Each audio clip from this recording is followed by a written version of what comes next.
你食過死人供台上嘅饅頭未？我食過。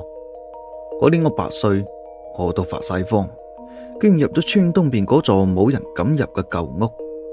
供台上擺住3個饅頭，我攞咗一個食咗。第二日同我一齊去嗰個朋友仔就啞咗，後嚟佢死咗。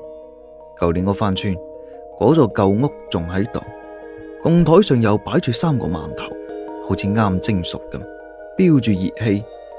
我轉身想跑，身後就有人講嘢：食咗我個饅頭就係我個人啊！跑咗22年都該翻嚟啦。我叫朱堅強，今年30歲，喺東莞間五金廠做搬運工。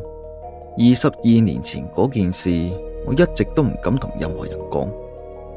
嗰年我8歲，夏天，同隔籬屋嘅朱小軍一齊去村東邊嗰片荒地捉蟋蟀。荒地中間有一座舊屋，青磚黑瓦，院牆冧咗一半，大門上嘅漆都剝落晒，露出咗入邊發白嘅木頭。村裏邊嘅老人話嗰座屋啊唔可以入嘅，裏邊住緊嘢嘅。我問咩呢？老人唔講，只係一味咁搖頭。朱小軍呢比我大1歲，佢膽大，佢話入去睇下啫，怕咩啫？我就跟住佢翻過咗冧咗個院牆，入咗院之後呢個院裏邊生滿晒草，堂屋個門虛掩住，推開門，一陣木味撲過嚟。堂屋正中擺咗一張供台，台上積咗厚厚嘅一層灰，但係喺供台正中間呢就擺住3個饅頭，白雪雪咁，好似啱蒸好嘅，一啲灰塵都冇。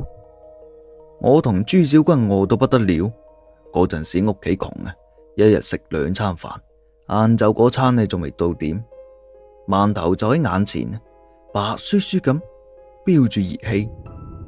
朱小軍先伸手攞咗個，2-3啖就食完咗。我見佢食咗冇事，我就攞咗個塞入嘴裏邊。饅頭係甜嘅，仲帶住一股講唔上嚟嘅香味，好似桂花又似檀香。食完之後，我聽見供台底下有聲，嘻嘻嘻嘻咁，好似有啲乜喺度笑。我趴喺地上向供台底下睇，黑乜乜咁，乜都見唔到。但係嗰股香味呢更濃啊，熏到我頭暈。朱小軍拉住我跑咗。第二日，朱小軍唔識講嘢。